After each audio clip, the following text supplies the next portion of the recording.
Hello friends, அனைவருக்கும் வணக்கம். நேத்திக்கு வீட்டில் நான்வெஜ் எதுவும் எடுக்காததுனால சரி சிறுவாபுரி கோவிலுக்கு போகலாம் அப்படின்னு சொல்லிட்டு ஈவினிங்க்கு மேலே சிறுவாபுரி கோவிலுக்கு தான் போயிருந்தோம். சூப்பராக காலியாக இருந்தது. நல்லா முருகப்பெருமானை நம்ம மனசு திருப்தியாக எவ்வளோ நேரம் நின்று பார்க்கணுமோ அவ்வளோ நேரம் நின்று நம்ம பார்த்து வணங்கிட்டு தீபம் ஏற்றி முடிச்சுட்டு வந்து ஃபெஸ்டிவல் டேஸில் போக முடியலன்னா இந்த மாதிரி நார்மல் டேஸில் போனீங்கன்னா கண்டிப்பாக நல்லா திருப்தியாக பார்க்க முடியும். முருகப்பெருமான் கிட்டே எவ்வளோ நேரம் வேணாலும் நின்று வேண்டுதல் வச்சுட்டு வரலாம். அண்டு நம்ம வாழ்க்கையில் நீங்கள் பல்வேறு துன்பங்களை அனுபவிச்சிருப்பீங்க. அதுக்கெல்லாம் பதில் சொல்லும் காலம் கண்டிப்பாக ஒரு நாள் முடிவுக்கு வரும்.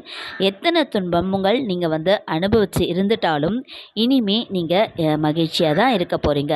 இன்னும் ஒரு மாதத்துலேயே நீங்கள் நினச்சது எல்லாமே கண்டிப்பாக உங்களுடைய சூழல் தலைகீழாக மாறி உங்களுக்கு சாதகமாக இருக்கும். உங்களை யார் துன்பத்திற்கு ஆளாக்குனாங்களோ, உங்களை யார் கண்ணீர் விட வச்சாங்களோ அவங்கள முருகப்பெருமான் பார்த்துப்பார். வீடியோ பிடிச்சிருந்தா லைக் பண்ணிக்கோங்க. பாய்.